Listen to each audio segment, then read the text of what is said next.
BDR বিদ্রোহের ঘটনায় বিস্ফোরক মামলায় 250 আসামি জামিন আওতায় নেই অন্য মামলায় দণ্ডিতরা। সংস্কার নির্বাচনের মধ্যে কোনো বিরোধ নেই বললেন মির্জা ফখরুল। জিয়াউর রহমানের জন্মবার্ষিকীতে নেতাকর্মীদের শ্রদ্ধা। রাজনীতির ভেতরে ঢুকতে চায় না নির্বাচন কমিশন, জানালেন সিএসসি। সরকারের রোডম্যাপ অনুসারেই চলছে ভোটের প্রস্তুতি। এখনো থমথমে চাঁপাইনবাবগঞ্জ সীমান্ত, রক্ত দিয়ে হলেও সুরক্ষার প্রত্যয় স্বরাষ্ট্র উপদেষ্টার। আলোচনার মাধ্যমে সমাধানের আশা।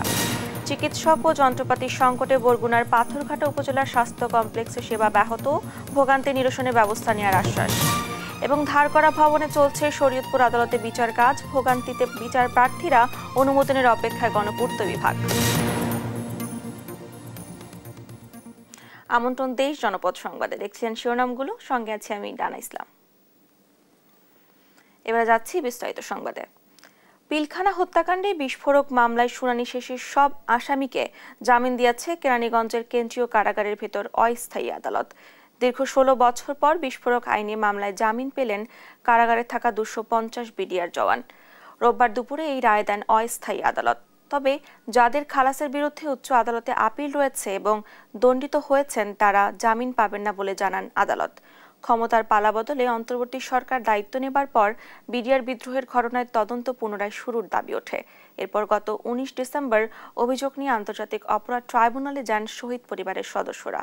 2009 সালে বিডিআর হত্যাকাণ্ডের ঘটনায় আলাদা দুটি মামলা হয়, যার মধ্যে হত্যা মামলা 2013 সালে 277 জন নির্দোষ প্রমাণ হয়ে খালাস পান, আর বিস্ফোরক আইনের মামলায় জামিনের অপেক্ষায় ছিলেন বাকিরা।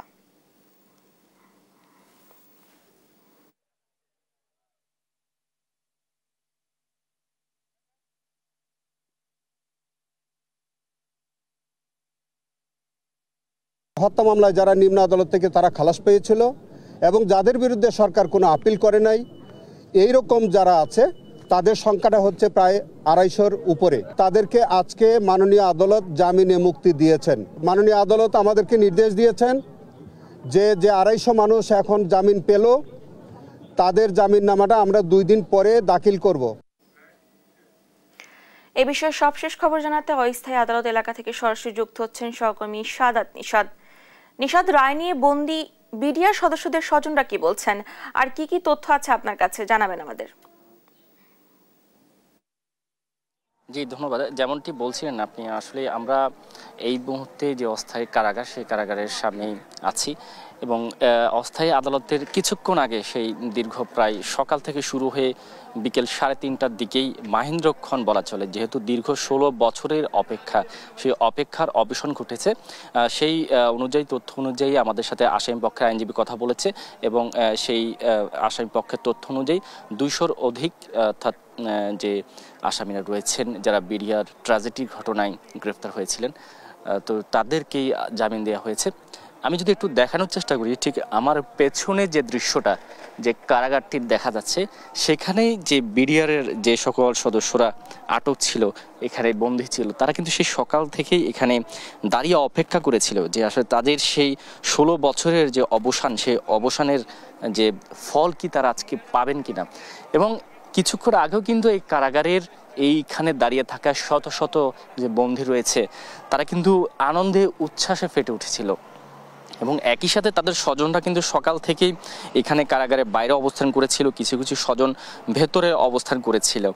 তো সব কিছু মিলিয়ে এখন আসলে তাদের যে জামিন, সেই জামিনের অপেক্ষা, যেহেতু আজকের রায়টা হয়েছে এবং সেই ক্ষেত্রে এখানে প্রায় যে রায়ের তথ্য সেই অনুযায়ী 2 দিন পরে, মূলত যেহেতু এখনও নির্দিষ্ট করে ঠিক কতজন, অর্থাৎ এখানে কিছু সত্য ছিল, যে সত্যটি ছিল সেটা হচ্ছে যখন 2013 সালের এই যে বিস্ফোরক যে শুনানিটি সেটি কিন্তু হয়েছিল, মামলা শুনানিটি, সেখানে 277 জন খালাস পেয়েছিল এবং 257 জন হত্যার প্রমাণিত হয়নি এমনভাবে তাদেরকে, যেহেতু 2টি মামলা, সেখানে একটি হত্যা মামলা, একটি বিস্ফোরক মামলা, তো যাদের হত্যার প্রমাণটা হয়নি কিন্তু বিস্ফোরক মামলাটি যেহেতু রয়ে গিয়েছিল, সেক্ষেত্রে সেই আসামি 257 জন, তাদেরকে 10 বছরের কারাদণ্ড দেওয়া হয়েছিল এবং 30 জনের বিরুদ্ধে সরকার আপিল করেছিল।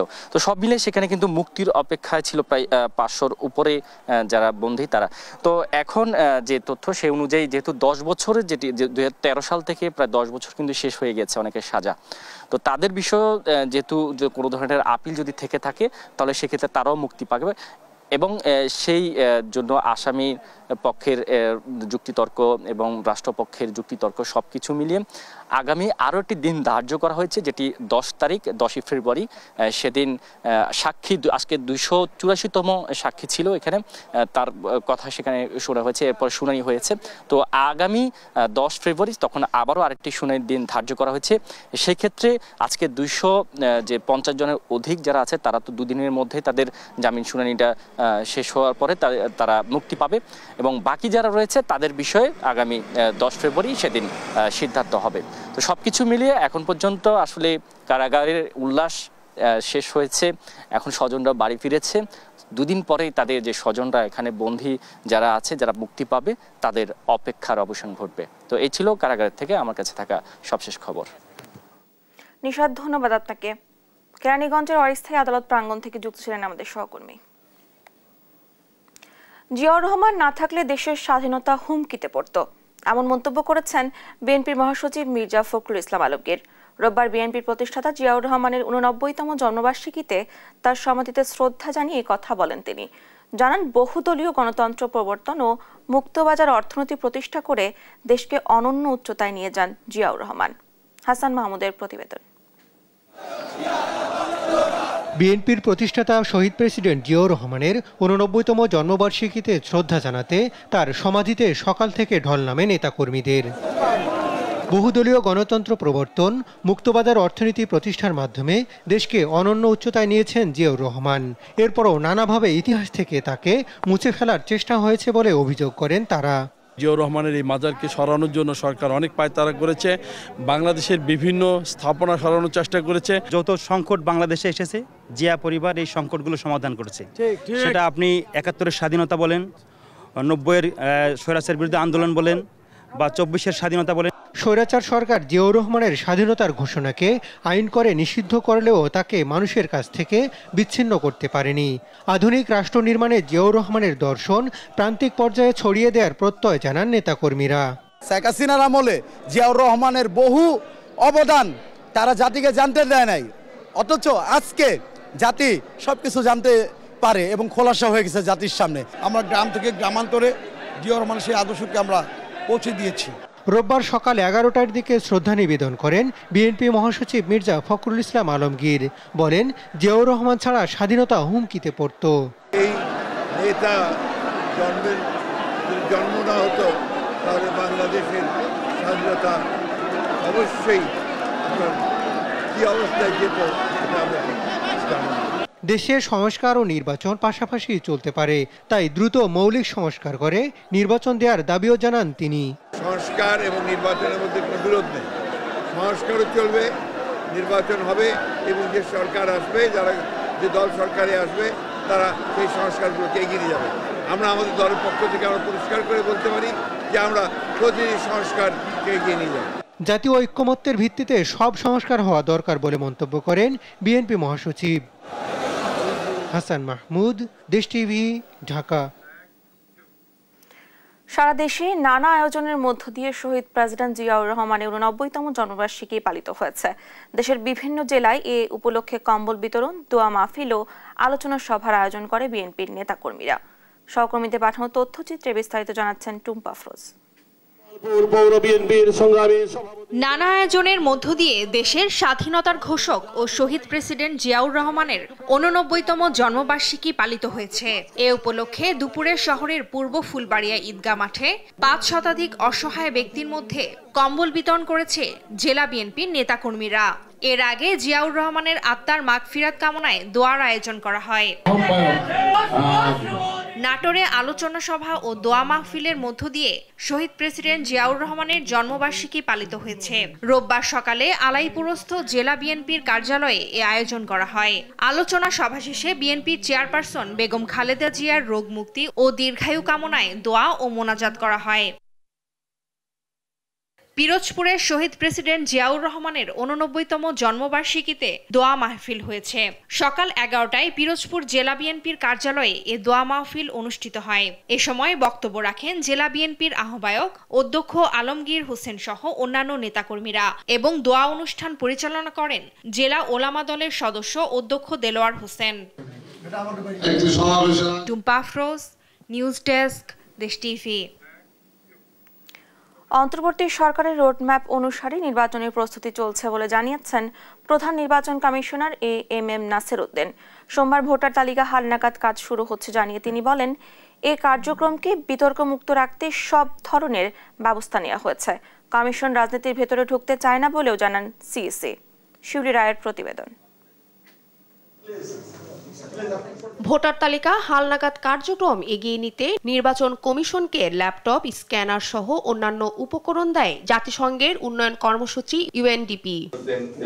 রোববার সকালে রাজধানী আগারগাঁয়ে কমিশন ভবনে প্রধান নির্বাচন কমিশনারকে এসব উপকরণ হস্তান্তর করা হয়। জানানো হয়, সোমবার থেকে বাড়ি বাড়ি গিয়ে ভোটার তালিকা হালনাগাদ শুরু হবে। কার্যক্রম চলবে আগামী 3 ফেব্রুয়ারি পর্যন্ত।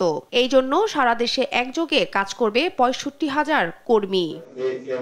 ইউএনডিপির আবাসিক প্রতিনিধি স্টাফান লিলার বলেন, সুষ্ঠু নির্বাচন নিশ্চিত করতে রাজনৈতিক দল সহ সব অংশীজনদের সঙ্গে আলোচনা করা হবে। Define the scope of the type of assistance that the UN can provide to Bangladesh.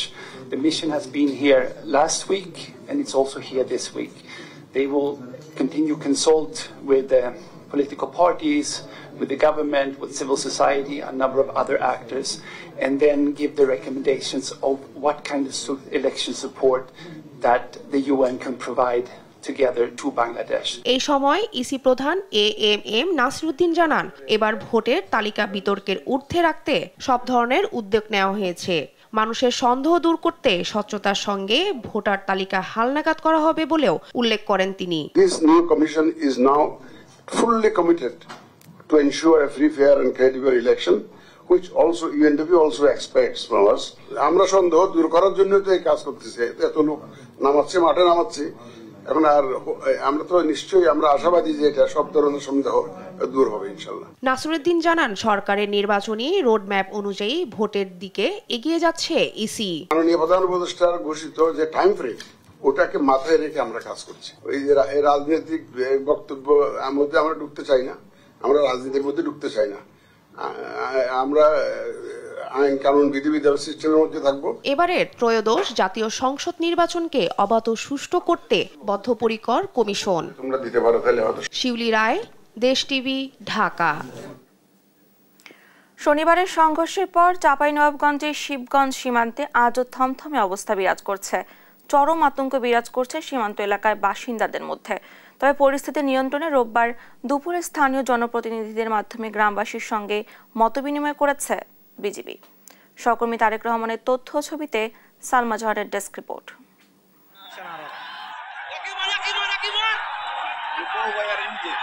শনিবার চাঁপাইনবাবগঞ্জের শিবগঞ্জ সীমান্তে দফায় দফায় ভারত এবং বাংলাদেশের নাগরিকদের মধ্যে সংঘর্ষের পর রোববারও থমথমে অবস্থা বিরাজ করছে সীমান্তে। চরম আতঙ্কে আছেন সীমান্ত এলাকার বাসিন্দারা, এমনকি নিজ জমিতে কৃষিকাজ করতেও ভয় পাচ্ছেন তারা। আমরা আমাদের বিডিআর হাঁকায় ওদের বিডিআর বিএসএফ গ্যাস পর্যন্ত ছাড়ছে, আমরা কি করে চলতে পারি? আমরা বর্ডার চলতে পারবো কি? আমরা আবাদ করি, আমরা মাঠে কাজ করতে যেতে চাইছি কিন্তু যেতে পারছি না। কখন কি হয়? গতকালকে যে অন্যায় করেছে, এই অন্যায়ের আমরা বিচার চাই এবং আমাদের ফসলে যে ক্ষতি করেছে আমরা এর ক্ষতিপূরণ চাই। আমরা চাই দুই দেশের কর্তৃপক্ষ মিলে এই একটা কঠোর ব্যবস্থা নেওয়া দরকার। তবে দুপুরে স্থানীয় জনপ্রতিনিধিদের মাধ্যমে গ্রামবাসীর সঙ্গে মতবিনিময় করেছে বিজিবি। কিরণগঞ্জ সীমান্তের একটি গ্রামে এই মতবিনিময়ের সভা অনুষ্ঠিত হয়। বিনা প্রয়োজনে সাধারণ নাগরিকদের সীমান্ত এলাকায় না যাওয়ার পরামর্শ দেন বিনোদপুর ইউনিয়ন পরিষদের চেয়ারম্যান। ডিস্ট্রিক্টের বাইরে থেকেও অনেক মানুষ এখানে এসে ভিড় করে, যার ফলে হয়েছে কি আমার এলাকার কৃষকের মারাত্মক ক্ষতি হয়েছে। আপনারা সকলেই শান্ত থাকবেন এবং বিনা প্রয়োজনে জমিতে কাজ না থাকলে অবশ্যই সীমান্ত এলাকায় যাবেন না। সীমান্তের পরিস্থিতি স্বাভাবিক রয়েছে জানিয়ে মহানন্দা ৫৯ বিজিবি ব্যাটালিয়নের অধিনায়ক জানান, যে কোনো অপ্রীতিকর পরিস্থিতি নিয়ন্ত্রণে প্রস্তুত রয়েছে বিজিবি সদস্য। সীমান্ত এলাকায় উত্তেজনা হলে আলটিমেটলি এই এলাকার কৃষকের ক্ষতি হচ্ছে। তো এই এলাকায় যেন উত্তেজনা না হয়, উত্তেজনা প্রশমিত করার জন্য আমরা কাজ করছি এবং বর্ডারে এটি আমাদের কাজ, যে কোনো পরিস্থিতি নিয়ন্ত্রণ করার জন্য BGB we are train for this. বর্তমানে আমরা যেটা করছি, আমরা এলাকায় যে মতবিনিময় সভা করছি, আমাদের জনগণ যেন নিরাপত্তার সাথে কাজ করতে পারে। এর আগে চৌকা সীমান্তে বিএসএফ এর কাঁটাতারের বেড়া নির্মাণ নিয়ে কয়েকদিন ধরে উত্তেজনা বিরাজ করছিল। পরে একাধিকবার পতাকা বৈঠকের মাধ্যমে পরিস্থিতি শান্ত হয়। নিউজ ডেস্ক, দেশ টিভি। সীমান্ত ইস্যুতে কোনো ছাড় দেওয়া হবে না বলে হুঁশিয়ারি দিয়েছেন স্বরাষ্ট্র উপদেষ্টা লেফটেন্যান্ট জেনারেল অবসরপ্রাপ্ত জাহাঙ্গীর আলম চৌধুরী। সকালে রাজধানীর তেজগাঁও ভূমি ভবনে বিসিএস ও জুডিশিয়াল সার্ভিসের কর্মকর্তাদের সনদপত্র বিতরণ অনুষ্ঠানে তিনি আরও বলেন, আগের সরকার সীমান্ত নিয়ে কোনো কথা বলেনি, তাই উত্তেজনা ছিল না। বর্তমান সরকার কোনো ছাড় দিচ্ছে না, এজন্যই আলোচনা হচ্ছে। তিনি জানান, যে কোনো মূল্যে দেশের সীমান্তে সুরক্ষিত থাকবে। আগে ভারতকে ছাড় দেওয়া হলেও এখন আইনত যা পাওয়া যাবে তাই আদায় করা হবে।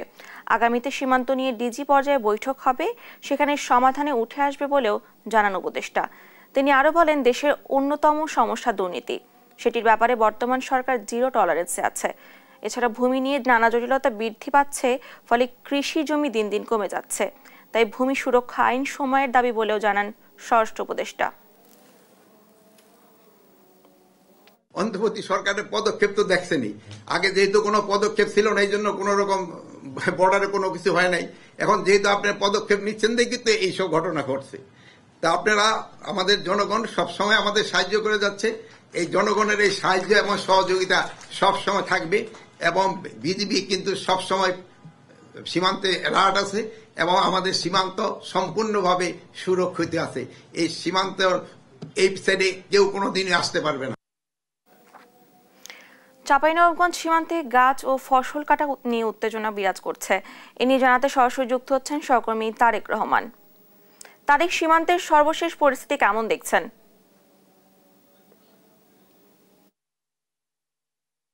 জি, ধন্যবাদ আপনাকে। আমি সকাল থেকে সীমান্ত এলাকাতে অবস্থান করছি। আমি কৃষকদের সঙ্গে কথা বলেছি, আমি বিজিবির সঙ্গে কথা বলেছি, আমি স্থানীয় বাসিন্দাদের সঙ্গে কথা বলেছি। কৃষকরা বলছেন, কাঁটাতারের বেড়ার পাশে কিন্তু বাংলাদেশের নাগরিকদের বেশ কিছু জমি রয়েছে। এই জমিতে কিন্তু বরই ফল, সরিষা এবং বেশ কিছু ফসল রয়েছে। এই ফসলগুলো কিন্তু এখন তারা কিন্তু পরিচর্যা করা দরকার। কিন্তু গতকালকে যে সহিংস ঘটনা ঘটিয়েছে ভারতীয় সীমান্তরক্ষী বাহিনী বিএসএফ এর সহযোগিতায় ভারতীয় নাগরিকরা, এর জন্য কিন্তু তাদের মধ্যে একটা চরম আতঙ্ক বিরাজ করছে। তবে পরিস্থিতি যাই হোক না কেন, বিজিবি কিন্তু সতর্ক অবস্থানে রয়েছে। আমি এই মুহূর্তে দাঁড়িয়ে আছি সেই যে এলাকাটিতে গতকালকে সংঘর্ষের ঘটনা ঘটেছিল, চৌকা ক্যাম্পের পাশে, চৌকা এলাকাতে, এবং আমার ডান পাশে কিন্তু ভারতীয় শ্মশানী ক্যাম্প। এই শ্মশানী ক্যাম্পের বিএসএফ সদস্যরা এবং তাদের এলাকার লোকজনই কিন্তু এই বাংলাদেশে ঢুকে বারবার তাণ্ডব চালিয়ে যাচ্ছে। এর আগে কিন্তু অবৈধভাবে তারা সীমান্তে কাঁটাতারের বেড়া দিতে আসলে বাংলাদেশের বিজিবি সদস্যরা নিয়ম অনুযায়ী কাঁটাতারের বেড়া নির্মাণের জন্য তাদের বললে উভয় দেশের মধ্যে কিন্তু উত্তেজনা বিরাজ করে এবং দফায় দফায় কিন্তু বাংলাদেশের উপর তারা আক্রমণ করার চেষ্টা করে। গতকালকে কিন্তু ভারতীয় সীমান্তরক্ষী বাহিনী বিএসএফ এর সহযোগিতায় ভারতীয় নাগরিকরা কিন্তু বাংলাদেশের চৌকা এবং কিরণগঞ্জ সীমান্তের প্রায় 2.5 থেকে 2 কিলোমিটার এলাকা জুড়ে অবৈধ অনুপ্রবেশ করে তাণ্ডব চালায়। এমন তাণ্ডব ছিল তাদের খুবই ভয়ানক। তারা বাংলাদেশে ঢুকে বরই ফল, সরিষা ফুল এবং যে বাংলাদেশের তাজা তাজা আম গাছ তারা কিন্তু কেটে ফেলে। এই আম গাছ কেটে ফেলার কারণে বাংলাদেশে যারা ক্ষতিগ্রস্ত কৃষক আছে তারা কিন্তু বাধা দিতে চায়। এই বাধা দিতে গেলেই কিন্তু দুই দেশের মধ্যে সংঘর্ষ শুরু হয় এবং ভারতীয় নাগরিকরাই কিন্তু বাংলাদেশের নাগরিকদের উপর কিন্তু দেশীয় অস্ত্রশস্ত্র, বিভিন্ন অস্ত্রে সজ্জিত হয়ে তারা কিন্তু আক্রমণ চালায়। আমরা দেখেছি ভারতীয় নাগরিকরা গ্রেনেড ব্যবহার করেছে, তীর ধনুক ব্যবহার করেছে, ককটেল ব্যবহার করেছে এবং দেশীয় তো অস্ত্র বিপুল পরিমাণ তারা কিন্তু বাংলাদেশের উপর তারা প্রয়োগ করেছে। তাদের অস্ত্রের আঘাতে বাংলাদেশে 5 থেকে 7 জন নাগরিক আহত হয়েছে এবং একজন বিজিবি সদস্য কিন্তু রক্তাক্ত হয়েছিল। তারা কিন্তু স্থানীয়ভাবে চিকিৎসা নিচ্ছেন। আজকে কিন্তু চাঁপাইনবাবগঞ্জ 59 বিজিবি ব্যাটালিয়নের অধিনায়ক লেফটেন্যান্ট কর্নেল গোলাম কিবরিয়া আমাকে জানিয়েছেন যে তারা বাংলাদেশি যারা নাগরিক আছে সেই সাধারণ নাগরিকদের তারা সীমান্তে কিন্তু সীমান্তের আশপাশে না যাওয়ার জন্য তারা পরামর্শ দিচ্ছেন এবং তাদের কিন্তু নিরাপত্তা কিন্তু জোরদার করা হয়েছে। আমি এই মুহূর্তে আছি কিন্তু বাখেরআলী বিশ্বনাথপুরের নামক একটি গ্রামের পাশেই কিন্তু তারা কিন্তু নিরাপত্তা চৌকি স্থাপন করেছে। বাংলাদেশের যে নাগরিকরা এই সীমান্ত এলাকাতে অর্থাৎ এই কৃষি জমি এলাকাতে যারা আছে তাদেরকে তল্লাশি করা হচ্ছে, তাদের কাছে কৈফিয়ত জারি করা হচ্ছে। কৈফিয়ত দিতে পারলে তারা বাংলাদেশে এই সীমান্ত এলাকাতে অর্থাৎ জমিতে প্রবেশের অনুমতি দিচ্ছে, না হলে কিন্তু তারা ফিরে দিচ্ছে। আমি একটু স্থানীয় একজন বাসিন্দার সাথে কথা বলতে চাই যে আপনি একটু আমাদেরকে জানাবেন কি আপনি একজন স্থানীয় বাসিন্দা, আপনাদের কি কি ক্ষতি হয়েছে এবং আপনারা এখন নিরাপত্তাহীনতায় ভুগছেন কিনা?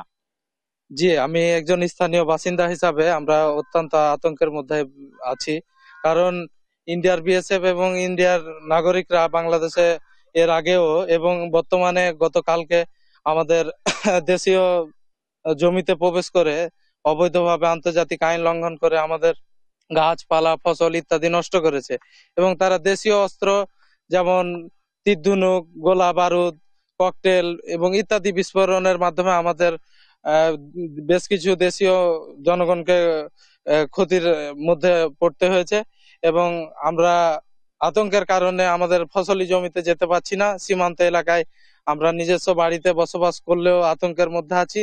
ধন্যবাদ ধন্যবাদ। জি, আপনি শুনছিলেন কি স্থানীয় একজন বাসিন্দা বলছিলেন কি তারা কিন্তু আতঙ্কের মধ্যে আছে। তাদের যদি সীমান্ত পারে একেবারে তারা বসবাস করে গ্রাম আছে, সেই গ্রামের বাসিন্দারা কিন্তু আতঙ্কের দিন পার করছে, যেহেতু এর আগে বিএসএফ এবং ভারতীয় নাগরিকরা একাধিকবার তাণ্ডব চালিয়েছে বাংলাদেশে ঢুকে। জি, আমার কাছে এই ছিল চৌকা সীমান্ত থেকে সর্বশেষ পরিস্থিতি। বগুড়ায় জাঁকজমকভাবে পালিত হচ্ছে বিএনপির প্রতিষ্ঠাতা জিয়াউর রহমানের জন্মবার্ষিকী। এ নিয়ে আলোচনাতে সরাসরি যুক্ত হচ্ছেন সহকর্মী সঞ্জু রায়। সঞ্জু, কর্মী ও সমর্থকদের উপস্থিতি কেমন ছিল? জানা বগুড়ায় কিন্তু নানা আয়োজনে শহীদ রাষ্ট্রপতি জিয়াউর রহমানের 89তম জন্মবার্ষিকী উদযাপন করা হচ্ছে। সকালে জেলা বিএনপি এবং এর অঙ্গ সংগঠনের উদ্যোগে কিন্তু জাতীয় এবং দলীয় পতাকা উত্তোলন, জেলা যুব দলের উদ্যোগে চরাঞ্চলে শীতবস্ত্র বিতরণ, ছাত্র দলের উদ্যোগে ফ্রি মেডিকেল ক্যাম্প, রচনা প্রতিযোগিতা সহ দিনব্যাপী অঙ্গ সংগঠনগুলো কিন্তু নানা কর্মসূচি রেখেছে।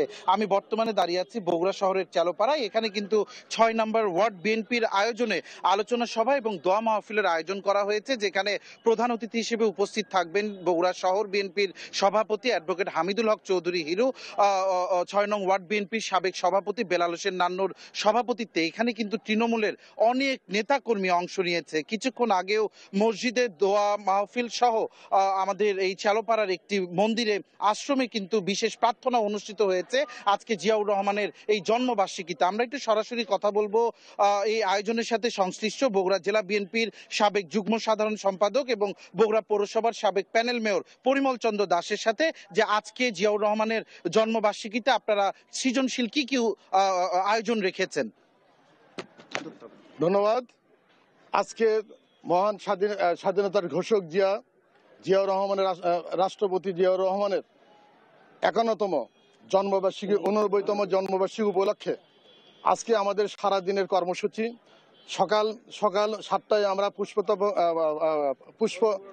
পুষ্প অর্পণ জিয়াউর রহমানের প্রতিচ্ছবিতে, তারপরে চিত্রাঙ্কন, পাশাপাশি আমরা প্রত্যেকটি মসজিদে, আমার 6 নম্বর ওয়ার্ডের সকল মসজিদে দোয়া খায়ের এবং একটি মন্দিরে প্রার্থনা ও একটি আশ্রমে আমরা প্রার্থনার মধ্য দিয়ে আজকে এই মুহূর্তে আমরা এই যে বৈকালে 4টায় আমরা এই আসর নামাজের পর আমরা দোয়া খায়ের পর আছে আপনার চিত্র প্রদর্শনী, জিয়াউর রহমানের চিত্র প্রদর্শনী। এইভাবে দিনব্যাপী আমাদের এই কর্মসূচি আজকে চলছে। জনাব পরিমল, আপনাকে ধন্যবাদ। ডানা, আপনি শুনছিলেন যে আসলে বগুড়া কিন্তু শহীদ জিয়াউর রহমানের জন্মভূমি হওয়ায় শুরু থেকে কিন্তু বিএনপির রাজনীতির আতুরঘর বলা হয় বগুড়া, এবং বিএনপির প্রতিষ্ঠাতার জন্মদিনকে ঘিরে তাই তো দিনব্যাপী কিন্তু নানা আয়োজন রেখেছে বিএনপি এবং এর অঙ্গ সংগঠনের নেতৃবৃন্দ, এবং এই আয়োজন কিন্তু চলবে রাত অবধি। এবং এবারের আয়োজনের মধ্যে যেরকম আমরা দেখেছি সৃজনশীলতা, ভিন্নতা এবং প্রতিটি আয়োজনই ছিল কিন্তু জনকল্যাণমুখী। বগুড়া শহরের চালোপাড়া থেকে 6 নং ওয়ার্ড বিএনপির আয়োজনকে নিয়ে আজকে আমার কাছে এটি ছিল সর্বশেষ। সঞ্জু, ধন্যবাদ আপনাকে। বগুড়া থেকে যুক্ত ছিলেন আমাদের সহকর্মী। চিকিৎসক ও যন্ত্রপাতি সংকটে সেবা ব্যাহত হচ্ছে বরগুনার পাথরঘাটা উপজেলার স্বাস্থ্য কমপ্লেক্সে। ভঙ্গুর অপারেশন থিয়েটারে এক দশকেও হয়নি কোনো অস্ত্রোপচার। হাসপাতালটিতে 27 চিকিৎসকের পদ থাকলেও কর্মরত আছেন মাত্র একজন। এতে চরম ভোগান্তিতে রোগীরা। সহকর্মী রিয়াজ আহমেদ মুসার পাঠানো তথ্য ছবিতে সালমা জাহানের রিপোর্ট। ভঙ্গুর অবস্থায় ঝুলে আছে অপারেশন থিয়েটারের লাইট। পাশের আরেকটি কক্ষে অপারেশন থিয়েটারের বেড, মেঝেতে ময়লার স্তূপ, বিভিন্ন স্থানে ছড়িয়ে ছিটিয়ে অস্ত্রোপচারের উপকরণ। এমন চিত্র বরগুনার পাথরঘাটা উপজেলা স্বাস্থ্য কমপ্লেক্সের। গেল এক দশকেও এই হাসপাতালে কোনো অস্ত্রোপচার হয়নি। এক যুগ থেকে বন্ধ এক্স-রে পরীক্ষা। হাসপাতালটিতে 27 জন চিকিৎসকের পদ থাকলেও কর্মরত রয়েছেন মাত্র একজন। পাথরঘাটা উপজেলার 2.5 লাখ মানুষের সেবার ভার তার কাঁধেই। রোগী ও স্বজনদের অভিযোগ, চিকিৎসা নিতে এসে লম্বা লাইনে দীর্ঘ সময় অপেক্ষা করতে হয়, আর প্রয়োজনীয় পরীক্ষা নিরীক্ষা করাতে হয় বেসরকারি ডায়াগনস্টিক সেন্টারে। 2-3 জন একসাথে আসলে জরুরি বিষয়, তখন তো একজন ডাক্তার দিয়ে হয় না। তাই এজন্য আর কি আমাদের এখানে যদি আরো 2-4 জন ডাক্তার থাকতো তাহলে আমাদের উপকার হতো। এখানে আসছি সরকারি হাসপাতালে এক্স-রে করার জন্য, কিন্তু এখানে এক্স-রে মেশিন নাই, এই কারণে আমার ভাইয়ের যাইতে হয়েছে। আমাদের যদি এই হসপিটালে যদি এক্স-রে, আলট্রা, অন্যান্য সব সুবিধা সুযোগ সুবিধার পরীক্ষা নিরীক্ষা করানো হয় তাহলে হয়তো ব্যয়বহুলটা একটু কম হবে। হয়তো ডাক্তার কম রাউন্ড ঠিক মতন দিতে পারে না, সকালে একবার দেয়, আবার বিকেলে একবার দেয়, দুপুরে দেয় না। জনবল সংকটের কারণে অস্ত্রোপচার ও এক্স-রে সেবা বন্ধ রয়েছে জানান উপজেলা স্বাস্থ্য ও পরিবার পরিকল্পনা কর্মকর্তা। অপারেশনের যে বিষয়টা, অপারেশন করতে তো আপনার সার্জন লাগে, অ্যানাস্থেসিওলজিস্ট লাগে। যেহেতু আমাদের এখানে সার্জনও নেই, অ্যানাস্থেসিওলজিস্টও নেই, সেহেতু আমাদের অপারেশন থিয়েটারটা আপাতত অকার্যকর, কোনো কাজ হচ্ছে না অপারেশন রিলেটেড। আর এক্স-রে যে বিষয়টা, এক্স-রে করতে আসলে টেকনিশিয়ান লাগে, পাশাপাশি এক্স-রে যে রিপোর্টটা দিবে সেই জন্য একজন রেডিওলজিস্ট লাগে। আমাদের কোনো রেডিওলজিস্ট বা টেকনিশিয়ানের পোস্টে কেউ নেই এখন। তবে উপজেলা স্বাস্থ্য কমপ্লেক্সকে রোগী বান্ধব করতে বিভিন্ন উদ্যোগ নেওয়ার কথা জানান জেলা সিভিল সার্জন। এ ব্যাপারে স্বাস্থ্য অধিদপ্তর ঢাকা থেকে 18 ডিসেম্বর 13 জন ডাক্তারের পদায়ন করা হয়েছে বিভিন্ন উপজেলায়, কিন্তু আজ পর্যন্ত মাত্র 3 জন ডাক্তার যোগদান করেছে। আমরা এটা ঢাকায় লিখিতভাবে জানিয়েছি। জনবল নিয়োগ, আধুনিক যন্ত্রপাতি সরবরাহ এবং অস্ত্রোপচার থিয়েটার সচল করতে দ্রুত উদ্যোগ দেখতে চান পাথরঘাটবাসী। নিউজ ডেস্ক, দেশ টিভি। শরীয়তপুরে এজলাস সংকটে ব্যাহত হচ্ছে আদালতের কার্যক্রম। 23 বিচারকের বিপরীতে এজলাস রয়েছে মাত্র 15টি। নিজস্ব ভবন না থাকায় জেলা প্রশাসকের কাছ থেকে ধার করা সহ 6টি আলাদা ভবনে চলছে বিচার কাজ। এজলাস আর অফিস কক্ষ সংকটে দিন দিন প্রকট হয়ে উঠছে মামলা জট। এ নিয়ে চরম ভোগান্তিতে আছেন বিচার প্রার্থী ও বিচার সংশ্লিষ্টরা। সহকর্মী সাইফুল ইসলাম আকাশের তথ্য ছবিতে আব্দুল্লাল মারুফের রিপোর্ট। নথিপত্র আর আলমিরা দিয়ে তৈরি দেয়ালের ওপাশের এজলাসে চলছে বিচারিক কার্যক্রম। জায়গা সংকটে কিছু নথির জায়গা হয়েছে টেবিলের নিচে, ফ্লোরে। এমন চিত্র শরীয়তপুর সিনিয়র সহকারী জজ আদালতের একটি কক্ষেই। সেখানে চলছে বিচারিক এজলাস, সেরেস্তা, কম্পিউটার অপারেটর, রেজিস্টার সহ সব কার্যক্রম। এতে বিচার কাজ বিলম্বিত হওয়ায় ভোগান্তিতে বিচার প্রার্থীরা। বিচারক বেশি আছে, এরকম যদি এজলাসের ব্যবস্থা থাকতো তাহলে বিচারকরা চাইলে একাধিকভাবে বসতে পারতো, একাধিকভাবে মামলাগুলোর প্রক্রিয়া চালিয়ে দিতে পারতো। জেলা ও দায়রা জজ আদালতের বাহিরে 3টি টিন শেড ভবন ও ডিসি অফিসের 2টি কক্ষে চলছে নারী শিশু সহ গুরুত্বপূর্ণ বিচারিক কাজ। এছাড়াও ছোট একটি কক্ষ ভাগাভাগি করে 18 জন কাজ করছে নাজির শাখায়। চরম ভোগান্তির মধ্য দিয়ে যাচ্ছে আইনজীবী সহ কর্মকর্তা আর কর্মচারীরা। দ্রুত নতুন ভবন নির্মাণের দাবি তাদের। আমাদের এখানে 18 জন জারিকারক এবং জেলা নাজির আছেন একজন এবং কেশিয়ার সাহেব আছেন একজন। আমরা আসলে 20 জন লোক এই জায়গায় কোনো প্রতি সংকলন হয় না। ছোট্ট একটু চিপ আছে রুম, তারপর কাঠের আলমারি আছে 2টা, স্টিলের আলমারি আছে একটা, আর 2টা টেবিল আছে। আর আমাদের কোনো টেবিল চেয়ার কিচ্ছু নেই। আমাদের আছে 2টা বেঞ্চ, 2টা বেঞ্চে সর্বোচ্চ 4 8 জন বসতে পারেন গাদাগাদি করে, বাকি 10 জন দাঁড়িয়ে থাকতে হয়। জরুরি ভিত্তিতে এই আমাদের জজ কোর্টের ভবনের প্রয়োজন এবং জুডিশিয়াল ম্যাজিস্ট্রেসি ভবন প্রয়োজন। ভবন নির্মাণ হলে সব সংকট কেটে যাবে বলে জানান জেলা জজ আদালতের নাজির। বিচার বিলম্বিত হওয়ার মূল কারণ হচ্ছে আমাদের 8টি কোর্ট, এজলাস এবং চেম্বার বিজ্ঞ বিচারককে শেয়ার করতে হচ্ছে। এই শেয়ার করতে গিয়েই মূলত সাক্ষীতে বিলম্ব, মোকদ্দমা নিষ্পত্তিতে বিলম্ব। আমরা চাই খুব দ্রুত শরীয়তপুরে জুডিশিয়াল ভবন তৈরি করা। অনুমোদন পেলে ভবন নির্মাণের মাধ্যমে সমস্যার সমাধান হবে বলে জানায় গণপূর্ত বিভাগের কর্মকর্তা। যে সকল জেলা সিজিএম কোর্ট হয়নি সেই সকল জেলা সমন্বয়ে একটি প্রস্তাব তৈরি হয়েছিল, যেটা পরিকল্পনা কমিশন এখনো বিবেচনাধীন আছে। এটা অনুমোদন হলে আমরা নতুন একটা ভবন তৈরি করতে পারবো। আশা করি যে সকল সমস্যা আপনি বলেছেন এটা সমাধান হয়ে যাবে। ভবন নির্মাণ হলে কেটে যাবে মামলা জট, এমন আশা সংশ্লিষ্টদের। নিউজ ডেস্ক, দেশ টিভি। নৌপথে নিরাপত্তা ও ঘাটে চাঁদাবাজি বন্ধের পাশাপাশি দক্ষিণাঞ্চলের নৌপথ সচল রাখতে সরকার কাজ করছে বলে মন্তব্য করেছেন নৌপরিবহন মন্ত্রণালয় এবং শ্রম ও কর্মসংস্থান মন্ত্রণালয়ের উপদেষ্টা ব্রিগেডিয়ার জেনারেল অবসরপ্রাপ্ত ডক্টর এম সাখাওয়াত হোসেন। রোববার সকালে ভোলার ইলিশ ঘাট পরিদর্শনে এসে তিনি একথা বলেন। এ সময় তিনি আরও বলেন, দক্ষিণাঞ্চলের পণ্য পরিবহনের নদীকে সচল রাখতে নিয়মিত ড্রেজিং করা হবে। এছাড়া যাত্রী হয়রানি বন্ধে ঘাটে নির্ধারিত ভাড়া থেকে অতিরিক্ত ভাড়া নিলে ঘাট ইজারা বাতিল করে দেওয়া হবে বলে জানান তিনি। পরে ভোলায় বিশ্বব্যাংকের অর্থায়নে 5টি আধুনিক মানের লঞ্চ ঘাট ও ল্যান্ডিং স্টেশন করা হবে বলে জানান এই উপদেষ্টা। মন্ত্রণালয়, বিআইডব্লিউটিএ এবং সবার দায়িত্ব হচ্ছে নদীগুলোকে সচল রাখা। এখন আমাদের এই যে নদীগুলো শুধুমাত্র যে পরিপরে তা নয়, এটা কিন্তু প্রচণ্ড ভাঙ্গনমুখী রোদ, একদম বে অফ বেঙ্গলের সাথে। তো এটাও আমি দেখছি যে সরকার চেষ্টা করছে যে ব্যারিবারটা দিয়ে এটাকে প্রতিরক্ষা করা। অতিরিক্ত ভাড়া রাখে, যেই ভাড়া নির্ধারিত করা থাকে তার থেকে অতিরিক্ত রাখে। আমাদের অত জনবল নাই যে প্রত্যেকটা জায়গায় চেক করা। তারপর আমাদের সিভিল অ্যাডমিনিস্ট্রেশন এখানে যারা আছেন তাদের কাছে আমি অনুরোধ করব যে তারা পিরিয়ডিক্যাল ম্যাজিস্ট্রেট দিয়ে চেক করাবেন যে অতিরিক্ত ভাড়া রাখে কিনা। বিচার বিভাগ সংস্কারের উদ্দেশ্যে চট্টগ্রাম অংশীজনদের সাথে আলাপ আলোচনা চলছে বলে জানান প্রধান বিচারপতি। সকালে চট্টগ্রামের আইনজীবী সমিতির সদস্যরা ফুল দিয়ে অভ্যর্থনা জানান প্রধান বিচারপতি ডক্টর সৈয়দ রেফাত আহমেদকে। এরপর আইনজীবী বিচার বিভাগের কর্মকর্তাদের সাথে মতবিনিময় করেন তিনি। আদালত পরিদর্শন শেষে বিচার বিভাগ সংস্কারের ব্যাপারে সাংবাদিকদের জানান তিনি।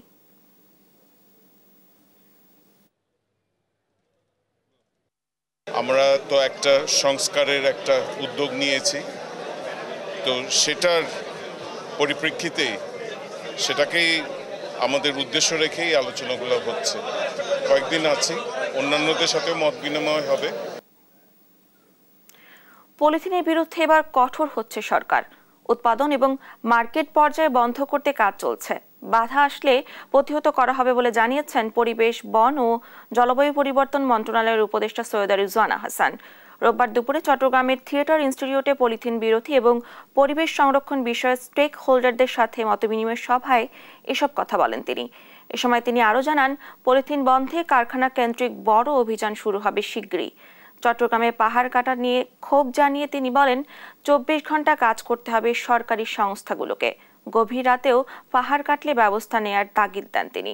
পাহাড় কাটার সময় শ্রমিককে নয়, সরাসরি মালিককে গ্রেফতারের পরামর্শ দেন পরিবেশ উপদেষ্টা। আমাকে ব্যর্থ করে আপনি কি সফল হচ্ছেন, সেটাই হচ্ছে প্রশ্ন। আপনি আমার কাছে অভিযোগ করেন না পলিথিন তো বন্ধ হয় নাই, আপনি বন্ধ করেন আপনার ব্যবহার, তাহলেই পলিথিন বন্ধ হবে। সবাইকে তো যার যার জায়গা থেকে দায়িত্বটা নিতে হবে।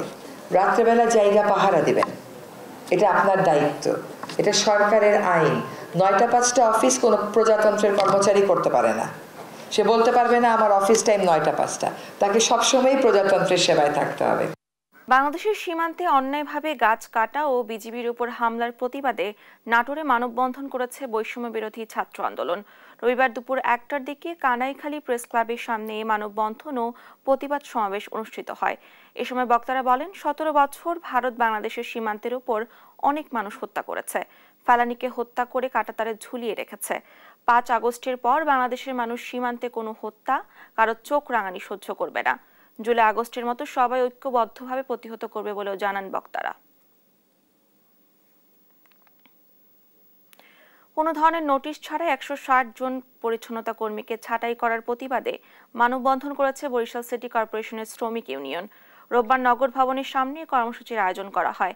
একই সাথে নভেম্বর থেকে সরকার নির্ধারিত বকেয়া বেতন প্রদান, মৃত ব্যক্তির পরিবারকে অনুদান দেয়া, যোগ্যতা অনুযায়ী শূন্য কোটায় চাকরি স্থায়ীকরণের দাবি জানানো হয়। এই দাবি দেওয়ার সাথে একাত্মতা প্রকাশ করেন বৈষম্য বিরোধী ছাত্র আন্দোলনের শিক্ষার্থীরা। এর আগে 1 জানুয়ারি তাদেরকে কাজ থেকে অব্যাহতি দেওয়া হয়। যদিও সিটি কর্পোরেশন বলছে নিয়মিত কাজে না আসায় তাদের চাকরিচ্যুত করা হয়েছে। ছাত্র জনতার গণ অভ্যুত্থানে নওগাঁয় 9টি পরিবারের প্রত্যেক পরিবারের মাঝে 18 লাখ টাকার আর্থিক সহায়তার চেক প্রদান করেছে জেলা প্রশাসন। রোববার দুপুরে জেলা প্রশাসকের সম্মেলন কক্ষে জেলা পরিষদের মাধ্যমে স্থানীয় সরকার বিভাগের আর্থিক সহায়তা চেক বিতরণ অনুষ্ঠিত হয়। এ সময় প্রত্যেক পরিবারের 2 লাখ টাকার আর্থিক সহায়তার চেক প্রদান করা হয়। অনুষ্ঠানে জেলা প্রশাসক জানান, নওগাঁ জেলার 9 জন শহীদের প্রত্যেকের নাম গ্যাজেটভুক্ত হয়েছে। তাদেরকে রাষ্ট্রীয় মর্যাদা ও পরিবারগুলোর প্রতি যথাযথ সম্মান প্রদান করা হবে বলেও জানান তিনি।